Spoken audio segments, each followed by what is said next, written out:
जो नक्सल की बात आए चाहे किसी की बात आए, जो अपना स्पष्टीकरण जब रखे, जब अपना तर्क दे, प्रधानमंत्री भी माथा झुकाकर सुने। भारत देश में किसी माई के लाल का हिम्मत नहीं है कि नक्सल में नक्सलियों की मान में खड़ा होकर बोल सके। और मैं चाहूंगा मीडिया वाले बिल्कुल जो गांडी गिरिडीह से आए, मेरे इस बयान को बिल्कुल आप रिकॉर्ड करें, क्योंकि लीडर का मतलब वो नहीं जो डरता है। विधायक सांसद बनने वाले लोग डरते हैं, हम लीडर बनने आए हैं, हमारी आंखों में डर नहीं होना चाहिए। जो भी झारखंड की समस्या है उसमें मेरा स्पष्टीकरण होना चाहिए, उसमें मेरा स्टेटमेंट होना चाहिए। आज अगर आपको नक्सल के कारण को समझना है, क्योंकि देश के प्रधानमंत्री आए थे खूंटी, तो बड़ा बड़ा भाषण दे रहे थे कि हमारी सरकार में नक्सल की समस्याओं को हमने कम किया है। तो हम प्रधानमंत्री को बकायदा, आपके चैनल जितने भी मीडिया सोशल मीडिया आए हैं, मैं उनके माध्यम से देश के प्रधानमंत्री को संदेश देना चाहूंगा कि नक्सल समस्या ब्लू ऑपरेशन और ग्रीन ऑपरेशन से सफल नहीं होगा। यह नक्सल की समस्या का समाधान ग्रीन ऑपरेशन से नहीं होगा, नक्सल की समस्या का समाधान सामाजिक न्याय से होगा। सामाजिक न्याय का मतलब है कि आज टाटा के पास अनगिनत जमीन है। किसका है? संथाल लोग का है, कुर्मी लोग का है, घटवार लोग का है, गोंड लोग का है, जिसका भी है, डज नॉट मैटर। आज टाटा के पास अनगिनत जमीन है। यदि आप सरकार में हैं और आप में हिम्मत है जो कहता है कि नक्सल एक समस्या है, और यदि आप समाधान चाहते हैं, तो जहां उद्योग नहीं खड़ा है, जहां टाटा बिल्डिंग नहीं बनाया है, यदि कोई खाली जगह है उसको खींच के वापस लीजिए और रैयत को वापस कर दीजिए।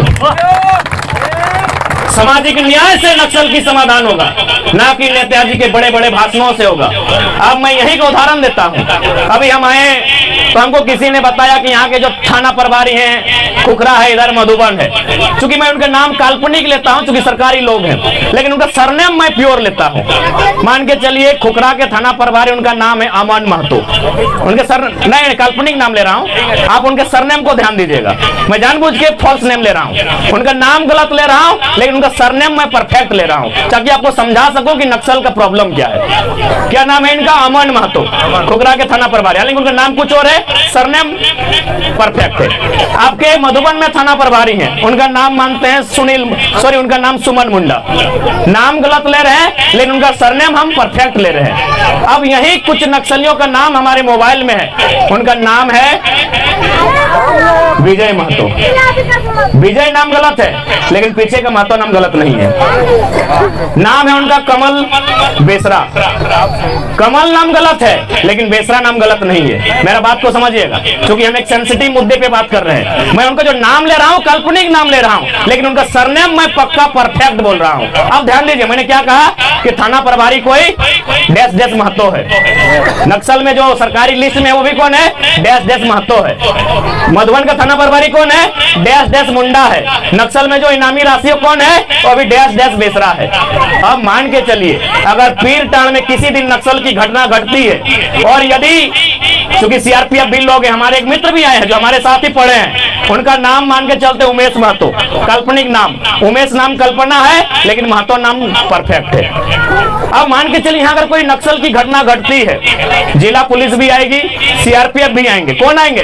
ध्यान दीजिएगा, उनका सरनेम है मुंडा, उनका सरनेम है महतो, और नक्सल में जो लोग बैठे हैं उनका सरनेम क्या बता रहे हैं? ध्यान दीजिएगा। अब अगर गोली चलती भी है, इधर से चले या उधर से चले, बताइए लहू किसका बहेगा? बताइए हमको, लहू किसका बहेगा? दोनों झारखंडी हैं। बकायदा अगर उनको रिसर्च किया जाएगा, जो सीआरपीएफ में बैठा है, जो जिला पुलिस में बैठा है, और जो सामने जंगल में बैठा है, हमको लगता है दाएं बाएं से खोजने से, मामा मौसा जेठा करने से एक दूसरे का रिलेशन निकलेगा। ये किसी का हिम्मत नहीं है। ये पूरे भारत देश में किसी माई के लाल का हिम्मत नहीं है कि नक्सल में नक्सलियों की मान में खड़ा होकर बोल सके। यानी ध्यान दीजिए, क्या भाई कारण क्या है? थाना प्रभारी रहे, मधुबन वाला रहे, चाहे खुखरा वाला रहे, चाहे सीआरपीएफ के कैंप में बैठा कोई सीआरपीएफ का कोई बड़ा अधिकारी रहे, या फिर जिसको आप नक्सली नाम दिए वो रहे, यदि कोई उनके बीच घटना घटती है, मरने वाले चाहे पुलिस से शहीद होने वाले रहे, चाहे इधर मरने वाले लोग हैं, वो है कौन? एक वर्किंग क्लास का बेटा है, एक आदिवासी मूलवासी का बेटा है, वो है कौन? एक गरीब परिवार का बेटा है, वो है कौन? एक किसान का बेटा है। लेकिन लड़ाता कौन है? इस पर आज तक कोई बात नहीं किया है, और मोदी तो करेगा ही नहीं। तो आज हम बता देते हैं लड़ाता कौन है भाई। ना जिसको पारसनाथ का पहाड़ चाहिए, पारसनाथ का पहाड़ चाहिए, आज उन लोग महल बना लिया है, करोड़ों का अरबों का उन लोग व्यापार करता है, जिसका यहाँ एक बित्ता जमीन नहीं गया है, जिसका जिन उद्योगपतियों का, जिन गुजरातियों का, जो राजस्थान के से आए हैं, जो महाराष्ट्र से आए हैं, गुजरात से आए हैं, उनका एक बित्ता जमीन नहीं गया है। आज वे लोग लाखों का, लाखों छोड़िए अरबों रुपए का कारोबार करते हैं। ये समस्या है, ये सामाजिक न्याय की व्यवस्था नहीं है। तो जिस दिन इनका सदन में बात होगा, इसलिए हम बार बार कहते हैं कि सदन में ऐसे लीडर को भेजिए जिसमें जिगरा हो, जो जाके बात को बोल सके। यहाँ तो चंद्रप्रकाश चौधरी जी को मालूम ही नहीं है पारसनाथ पहाड़ किसका है। देखे थे ना लेटर इन्होंने लिखा था कि फलना समुदाय का है। उनसे पूछिएगा कि फलना समुदाय का कई गो गांव है, यहाँ कई गो गांव है भाई? वो जो गुजरात से वो फलना समुदाय आया है, कई गो गांव है उनका? एक भी गांव नहीं है। और हमारे माननीय सांसद बोलते हैं विशेष समुदाय का है। जब तक सदन में चर्चा नहीं होगा, जब तक सदन में चर्चा करने वाले लोग नहीं होंगे, तब तक ये समस्या रहेगी। इसलिए सदन में ऐसे लोगों को भेजिए जिनमें वास्तव में जिगर हो, जो नक्सल की बात आए चाहे किसी की बात आए, जो अपना स्पष्टीकरण जब रखे, जब अपना तर्क दे, प्रधानमंत्री भी माथा झुकाकर सुने। सुनना होगा। आज अगर आप इसी फिर टार की धरती की बात करें तो आप देखिए 2002 में या 2004 में हिंदुस्तान के पेपर में लिखा है कि जो काम सरकार को करना था, सरकार को क्या करना था न, यहाँ लगभग 600 एकड़ के आसपास जमीन महाजनी प्रथा के कारण गरीबों का लिया गया था, चाहे वो आदिवासी रहे, गैर आदिवासी रहे। कैसे लिया गया था? न घर में शादी है, बिहा है, भोज है, तो क्या किया ना, उसको 4 आना 12 आना रुपया उधार दिया गया। वो आदमी मर गया, उसका बेटा भी मर गया, लेकिन सेठ जी का 4 आना का चुकाई नहीं हुआ है। क्या हम कोई गलत बोल रहे हैं? आप लोग आयु में हमसे बहुत बड़े हैं, अगर गलत बोलेंगे तो टोकिएगा, क्योंकि हम एक संवेदनशील मुद्दा पे बात कर रहे हैं। हम एक ऐसे मुद्दे पर बात कर रहे हैं जिनमें नेताजी का पेंट गीला हो जाएगा, हम उस मुद्दे पे बात कर रहे हैं। इसलिए आप हमसे आयु में बड़े हैं, आप अनुभव को साझा कीजिएगा। मैंने जो किताब में पढ़ा है मैं उसी बात को दोहरा रहा हूँ। क्या लिखा था कि जो काम सरकार को करना था, जो काम सरकार को करना था, वो काम किसने किया था? नक्सलियों ने किया था। उन्होंने क्या किया था न, जो भी जमीन महाजन लोग लूट के ले गया था, जो जमीन जमींदार लोग लूट के ले गया था, वो सारा जमीन रैयत को वापस किया था। यदि आज देश के प्रधानमंत्री यदि वे सोच रखते हैं कि नक्सल की समस्या झारखंड से समाप्त हो, हम स्वागत करेंगे देश के प्रधानमंत्री का। लेकिन सबसे पहले आप अपने मित्र टाटा से कहिए कि जहां आपने कब्जा किया है, जहां आपने अन्याय किया है, जहां आपने जुल्म किया है, वहां इंसाफ करें। कहिए आप वेदांता से, कहिए आप बिरला ग्रुप से, कहिए आप अंबानी ग्रुप से, कहिए आप अडानी ग्रुप से गोड्डा में जिस प्रकार आदिवासियों का जमीन मारपीट के लिया गया है। बिल्कुल कोई नहीं चाहेगा। और हम तो स्पष्ट कहते हैं यदि भविष्य में कभी हम लोग सरकार में आए तो जिनको आज आप लोग नक्सली के नाम से जानते हैं, जिनके हाथों में बंदूकें हैं, हम लोग ऐसी व्यवस्था लाएंगे उनके हाथों में हथियार नहीं, उनके हाथों में हम लोग हल थमा के उनको से खेती करवाएंगे।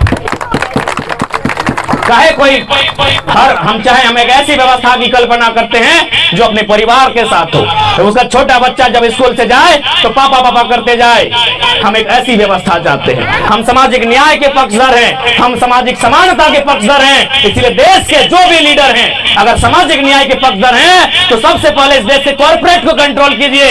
हजारों हजार एकड़ जमीन आज एचईसी के पास है, आज हिंडाल्को के पास है, आज बीएसएल बोकारो के पास है, आज धनबाद एफसीआई सिंदरी के पास है। आइए देश के प्रधानमंत्री, आइए राज्य के मुख्यमंत्री, उन जमीनों को सर्वे करके रैयत को वापस कीजिए जहां कोई बिल्डिंग खड़ा नहीं हुआ है।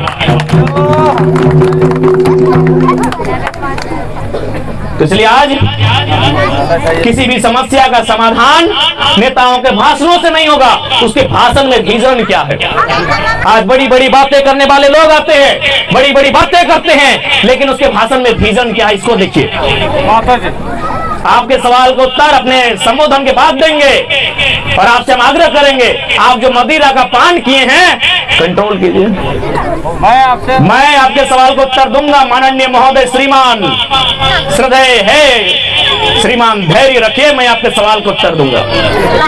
इसलिए आज चूंकि ये गिरिडीह लोकसभा के अंतर्गत आता है और हमारे जो 2 साल से ये आंदोलन चल रहा है, हमने स्पष्ट कहा है कि हम लोग चुनाव की ओर आ रहे हैं, बकायदा हमने जनता से पूछ के कहा है। इसलिए आज गिरिडीह लोकसभा के अंतर्गत आने वाले इस प्रखंड से यहाँ पर बैठे तमाम लोगों से हम चाहेंगे कि दिल्ली में एक ऐसे नौजवान को भेजिए जो जब आवाज करे तब बाकी लोग गुंगा के तरह सुने कि वो बोल क्या रहा है। नहीं, बताइए, आपके इसी संसदीय सीट से रविंद्र पांडे जी रहे, वर्तमान में सीपी चौधरी जी रहे, उन्होंने कितना सवाल किया है, क्या तर्क उन्होंने रखा है, क्या आपके सामने है कोई वीडियो, कोई फुटेज, तो आप हमें दिखाइए। इसलिए आज कोई भी समस्या का समाधान कोई जादू की छड़ी में नहीं है। यहाँ सभी धर्मों को मानने वाले लोग हैं, हिंदू धर्म को मानने वाले, इस्लाम को मानने वाले, सरना को मानने वाले, प्रकृति को पूजने वाले सभी धर्मों के लोग यहाँ बैठे हैं। लेकिन आप सभी जानते हैं भारत एक लोकतांत्रिक देश है और समस्या का समाधान सदन में होगा। सदन में नियम बना के, सदन में कानून बना के, सदन में विधेयक बना के, और सदन में नियम तभी बनता है जब चर्चा होती है, और चर्चा वही कर सकता है जो पढ़ा लिखा है और जिसमें साहस हो। इसलिए आज मैं आप सभी से इस बात के लिए अपील करना चाहूंगा, मैं आप सभी से विनती करना चाहूंगा कि आज आप लोग एकजुटता का समय है, अपनी विवेक स्वविवेक को जागृत करने का समय है। इसलिए आज मैं आप सभी से अनुरोध करने आया हूं कि आप लोग ये जो 2 साल की लड़ाई चल रही है, इस आंदोलन में हमारा सहयोग करें, इस आंदोलन में हम लोग का समर्थन करें। मैं ये अभिलाषा रखता हूं, मैं ये अपेक्षा रखता हूं और मैं आप सभी से ये उम्मीद रखता हूं। तो ज्यादा नहीं कि पारसनाथ की गलियों से एक आवाज आया है, कि पारसनाथ की गलियों से एक आवाज आया है, उठो नौजवानों, फिर से इनकलाब आया है।